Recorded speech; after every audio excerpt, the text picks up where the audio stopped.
So I'm going to have Brent please introduce our speaker for us. Yeah, and I was in the process of muting everyone, but if everyone could just mute themselves, we get a nice, clear presentation, that'd be great.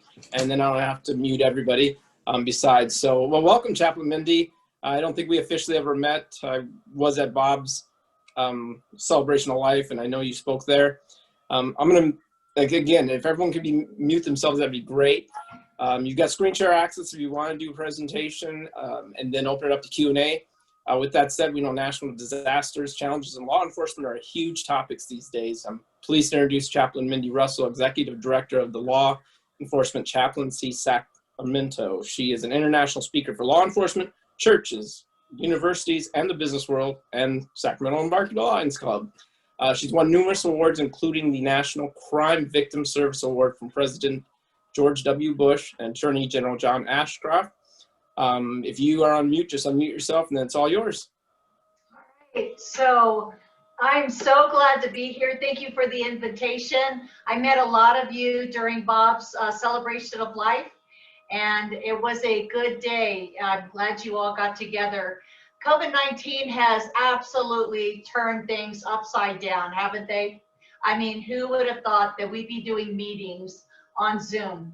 And I have to say that basically everybody's tolerating these kind of things. It's not the best way, but it's the only way we can do it now. So I'm so glad that instead of stopping clubs and stopping meetings, we're doing the two-dimensional instead of the three-dimensional, where we can hug and, shake hands and things like that. Now, most of you, but this is interactive tonight, most of you know about the chaplaincy, right? So if you do, put your thumbs up like that. Okay. So most of you do, and the other ones that don't, I want you to write this website down real quick. It's www.sac,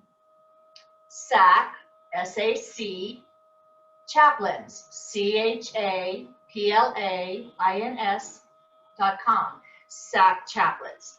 And I'm telling you that for two reasons. I'm going to just give you a snapshot of what we're doing. But when you go on that website, you will be pleasantly pleased to see all the activities and just the stimulation you'll get by watching this video that kind of comes alive. It's a whole new concept that we've created. But on there is Stand with the Heroes rally video that we did and actually played on 9/11. Did anybody get to come out to that? Oh, so Rich, I'd love you to say a quick, you're on mute. Say a couple of things about that night, because this was amazing. I was not able to get out there that night. I had a ticket, but I got the information very late, so I did not go. But I did watch the video the next day. It's online. You did an amazing job. That was awesome. Awesome. I hope everybody's going to be able to go to that site and watch that video. It is literally 5-star, and I can say that I'm a visionary, but I do not have the skills to do that. So the team effort of Russ Turner and his production company and my staff, they put those slides together. It was an amazing slide. So 58 minutes, you'll never believe it was 58 minutes when you start it and stop it, and it will make you feel all warm inside for being an American and being a patriot. And so let's talk a little bit about the chaplaincy. We are still essential, even though we are supposedly being this COVID-19. Our law enforcement and our first responders and our hospitals are calling us out to help people that are distressed. We have a helpline that literally people are calling in, and we have seen from March to this last month a huge change and a dip in mental health. And so it brings me to the point that this month is Suicide Awareness Month, and we have an absolute awesome It Works program, 4 hours, that we're literally saving people's lives. So we train it, we're teaching people, and quite frankly, your club one day maybe we can have a meeting and I can teach you just, if nothing else, the intervention part, because I'm telling you what, I have been certified in every kind of program, psychological first aid, assist in suicide, every kind of program about suicide, and they've been around forever and they're not working. This new program that we have called QPR Suicide Awareness is amazing because it teaches you, it teaches me how to be able to actually help somebody in that first stage of just thinking about it. Not really wanting to do it, but thinking about it. So I want you to put that on the back of your mind. So now I'm going to give you some assignments. Your chaplains are absolutely ready to help people and the schools and the businesses with what is happening in our society. But my heart, as you all know, law enforcement, chaplaincy. I am a chaplain. I am a chaplain for 35 years. You're right, Joe. I've been serving with this law enforcement chaplaincy for 30 years, but it's been around for 42 years. And my background is in trauma informed, trauma response, trauma with the brain. I study that, and I'll get my master's in April on traumatology, which is something that actually was created after Ground Zero.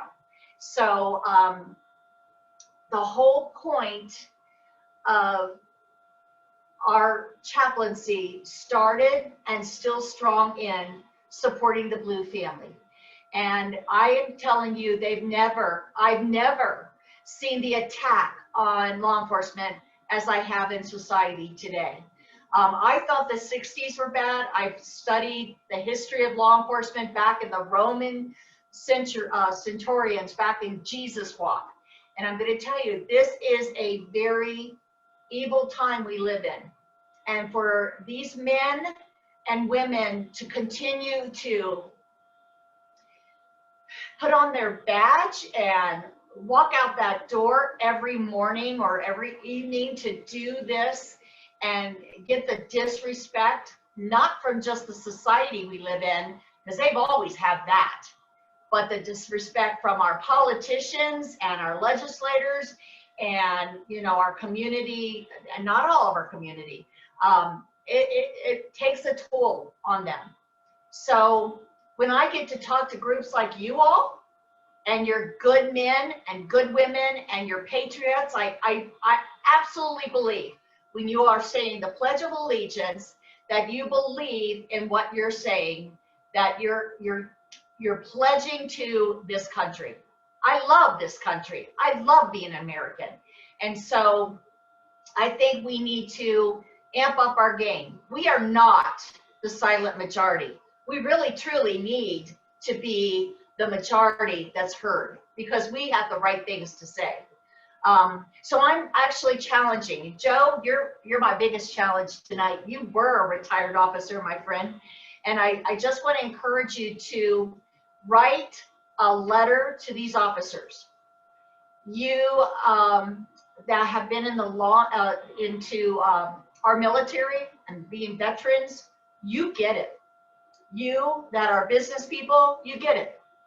And I think our young men and women that are still saying, I'm called to do this, because they are, I think we would really help them if you write a letter, send it to our office, and we go to briefings every single day, 3 shifts a day, to talk to our officers. And it's really been an eye-opener to watch as we read letters from our community members to see how important that is to them.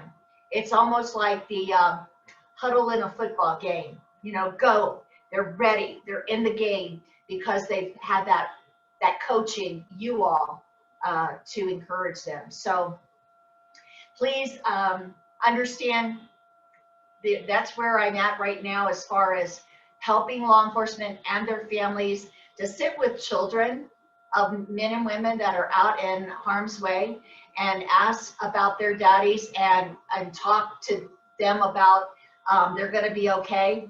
I want to have that confidence, and the only way to have that confidence is in us. to be able to continue to show our officers that it's not those loudmouth people. I'm trying to be nice here. You get it. Those people that are out there causing such chaos, because that's such a minor, it's such a small amount of people, and yet they're causing such fear and chaos to our community. So anyway, suicide awareness, we're teaching in the schools now. We're teaching in our, we're teaching in our schools, we're teaching parents, churches, and we are called to businesses that have had coworkers commit suicide and how we can help them. I said commit, it's actually die by suicide. That's how we're saying it now. Let's see. Now the law enforcement chaplaincy, because it's been such a role model for the nation and Ukraine. I don't know if you heard about that, but the Ukrainian chaplains came over here last year and we trained them how to be chaplains. So April, 3 months ago, we were invited to go, but because of COVID-19, we couldn't. So I've been training with 3 interpreters. I wear them out. Over in Ukraine, 400 chaplains. Crazy, huh? So we're an international organization, guys and gals, that you support. Isn't that something? And then because of that, we've been asked to create another organization because we didn't want to get muddled with our local, and it's called the California Chaplains Corps. And so we're now helping statewide organizations.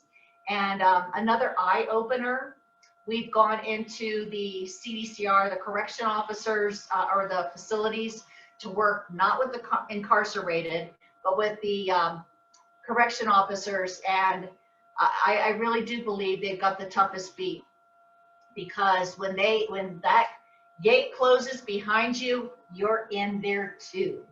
And it's just an amazing opportunity to minister to these men and women that get actually no community support.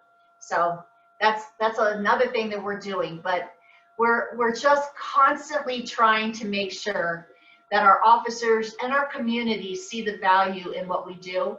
And it's so much better that somebody else is saying it than me telling you what the chaplains do, because it's an important thing. When we did 4,600 call-outs last year, top number 1 was doing death notifications, and we call it a privilege, because I would never want anybody to have a phone call, or worse yet, a picture on Facebook about one of their loved ones.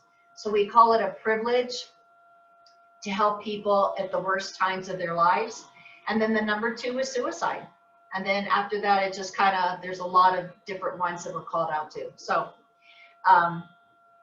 anyway, we are so happy to be a part and to be able to speak to you guys tonight. And I know my time's up, sorry. So we're gonna leave this open to you all now to ask questions. And how can we be better at what we do to serve you all and the community that you serve. So, questions? Any questions out there? I had one about the CPR suicide. Can you go a little more detail how we as an organization, as members of the Embarcadero Lions Club, can get the word out, or for our personal self to get trained in helping others? Yes.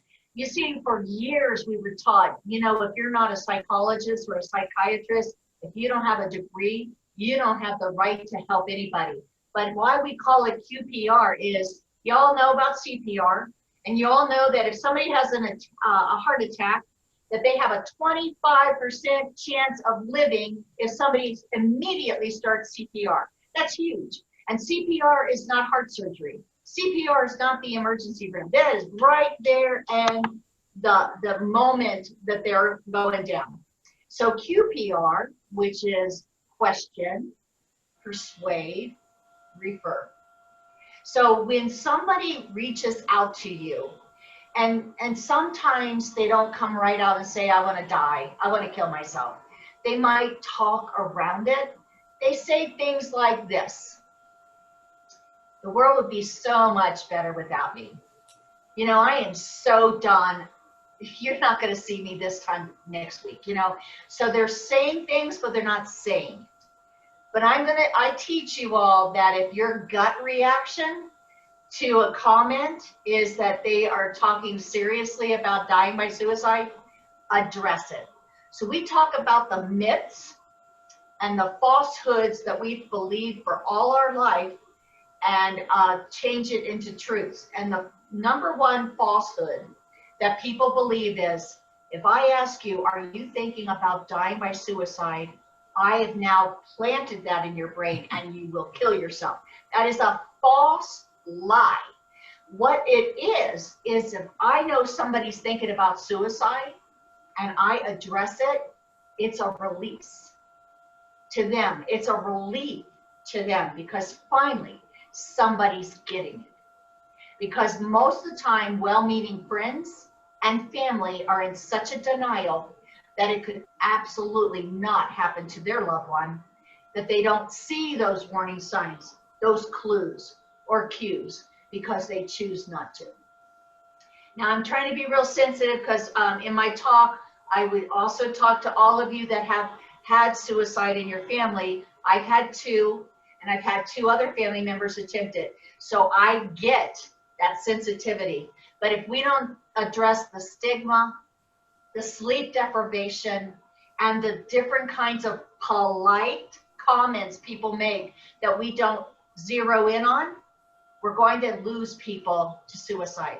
But if somebody reaches out to you and kind of starts talking in that direction, we train you how to continue to navigate, question, persuade, where is their hope, and then refer. So we're the QPRs until we can get them into surgery. And I'm telling you what, I have 11 documented just from January, actually since March, that called and said, I don't want to live, Chaplain, but I don't want to die. I don't want to die by suicide, but I don't want to live like this anymore. Out of all the pathways of suicide, all gather and funnel down into one thing that everybody has that gets to start thinking about suicide: hopelessness. And we can stop that hopelessness by being the glimmer of hope in their life at that moment. So Mark, I'm telling you what, it's a great class. It's 4 hours. You never think it's 4 hours. It is fast, it's interactive, and I'm going to tell you what, you will save a life. Is that available on your website, the information to be involved in that? Yes, we have several trainings coming up. I can't get it out enough. And you know, these classes are like $80, and I marked it down to $30 just so I can pay my staff. But honestly, it's valuable. Thanks. Anybody else? Yes, Bob. Yeah, if I could make a quick comment. Mindy, you probably don't remember me, but several years ago you had a campaign or a push locally in the community to recruit people into the chaplaincy program. And I saw your ad in our bulletin at St. Francis. And I thought, hey, you know, I could do this. I was calling on my experience being a CHP officer years ago. Right. And I thought, well, I've seen it all. I've dealt with it. And it wouldn't be a problem. I attended your initial class. As a matter of fact, I spoke to Rich and Joe before I went, and boy, they had nothing but great things to say about you. Right. So I attended your initial class, and then I think it was a weekend after that, 2 days or something like that. And I listened to your staff and you talk, and I could feel this rush of emotion come up within me because I had an accident about 10 years ago and suffered a pretty strong case of PTSD. And I said, geez, I don't think I can do this. I wanted to be part of the solution and not part of the problem. So I bailed out. And I'm sorry because you guys are great. Well, here's the thing, and I want to encourage you. First of all, we've for years said post-traumatic stress disorder, and that has changed to post-traumatic stress injury because it is fixable. And I have post-traumatic stress disorder, and I'm going to tell you what, that doesn't stop how we can help other people. It actually helps us as we help other people. So you learn what your triggers are. And here's the thing, I have many officers that have gone through this class, and some of them continue to be a chaplain, others take a time off to continue working on themselves. But when we have gone through trauma and gotten stuck on something, it will always resurface. Somewhere else, it's going to surface. So that tug on your heart was not you thinking, yeah, I could do this.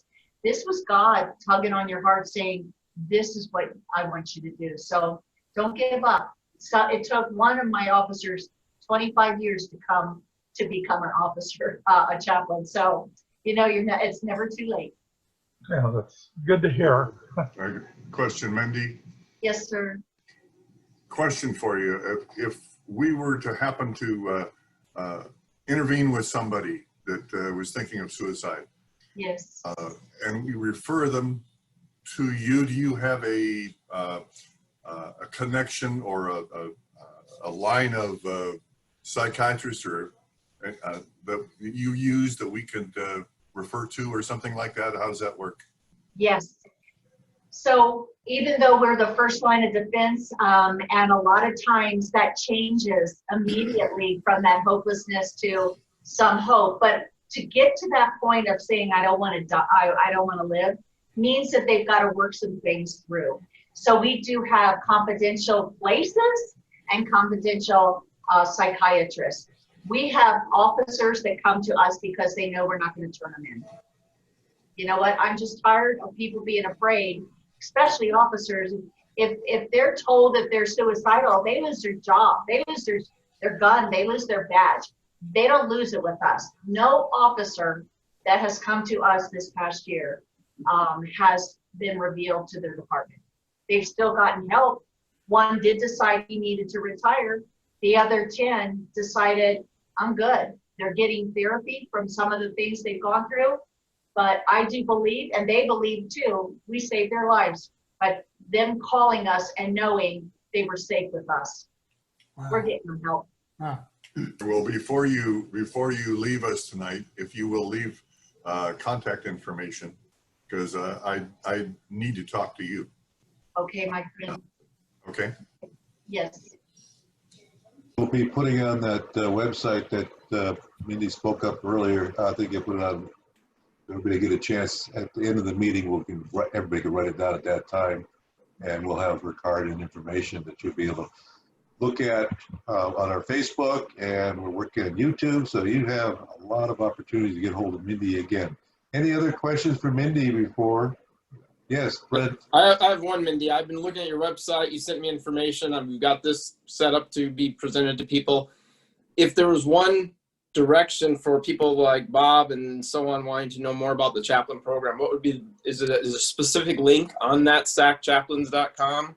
Is that something you could just send to me where you think the best focus would be that I should promote and to other people so they keep their focus? As far as the suicide awareness, are you talking about? If there was one area of the website that you would like for us to share more than anything, kind of the highlight or a video or, you know what I'm saying, anything like that. Well, I want you to watch that video because you'll love it. It is Stand with the Heroes. You'll love it. There were 6 heroes that talked. But I think it's like every one of you have a different lens you're looking at what I'm talking about. Some are retired officers. Some are interested in being chaplains. Some are maybe just wanting to financially support us, because I got to tell you guys, we have to raise our own money. That's insane. And so what we have to do is, wherever you're gravitating, if you just go to our website, everything is in there that you need to know. And you can always call our office. Our staff is so equipped to being able to sit with you and talk to you for whatever your specific need is.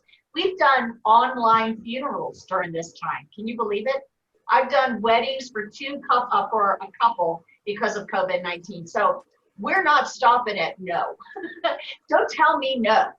That just means not this way. So. On that video that you have made, are we able to show that video on our Facebook or our YouTube page at the same time? So Yes, as we have you as a speaker, we could also share it. Yes, you'll be able to share it. Okay, cool. And I will be asking you as a guest in the future to come to my senior group in the future. So next year when Okay, I love those seniors. They're fun. Yeah, well, they're all supportive of Yes. our country. I know that. That's right. And God bless you all. I know some of you have been veterans, some are officers. I cannot tell you how grateful we are for your service. And, you know, you're not alone. You're not alone. We are here. We are Americans, and we are going to win. Rich, you had a question? Yeah, just a question and a statement. I remember when this program started up under Dwayne Lowe, and it was just one chaplain that came aboard, and it just has grown. How many chaplains do you have now, Mindy? We have 160. Wow. And we have about 80 that are COVID sensitive. And that means is that they're chaplains that are taking care of their elderly parents or grandparents or children. So we have about 50% that can be deployed and 50% that monitor the helpline. That's great. Not enough. Not enough. Any other questions before we move on? Yes, Carl. Unmute. Shoot. Push your space bar down. Unmute. Carl, push a button.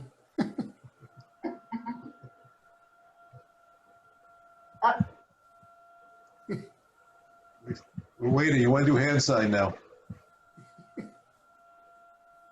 See, Brett, and he blames his computer. Brett, can you unmute him? No. No, we cannot do that Yeah. now with privacy rules. Carl, We can't hear you, Carl. Pushing his belly button. You got a mute button on your bottom there. Look at the bottom screen. Look at the top bottom screen. On your left side, it says a little mute. There's a little bottom screen there. It says mute. Can you click on that? There you go. You're you good. got it. Woo-hoo! Hey, Now talk. Mindy, you got to understand, I'm 2602 out of South Placer, and we had a young man that ended up killing himself by the lot. No, that's not funny. We were very, very appreciative of all of the service and the work that you folks did. And we just can't speak enough how much you're needed, and for God's sakes, don't ever quit. No, this is more than just a profession. This is a call on our lives. So we're in for the long haul. Thank you. Thank you so much for joining us today, Mindy. If you'd like to stay on, we're going to continue our meeting, and I know we'll put the website up for the club, and I didn't realize you're self-funding, and we will be talking about how we can do a fundraiser for your group in the future. This sounds exciting. That would be great. Mindy, here's my beautiful bride. Hi, Mindy. Hi, sweetie. Good to see you. You too. All right. God bless you all. God bless you. Thank you. Bye. Thanks, Mindy. But now that I'm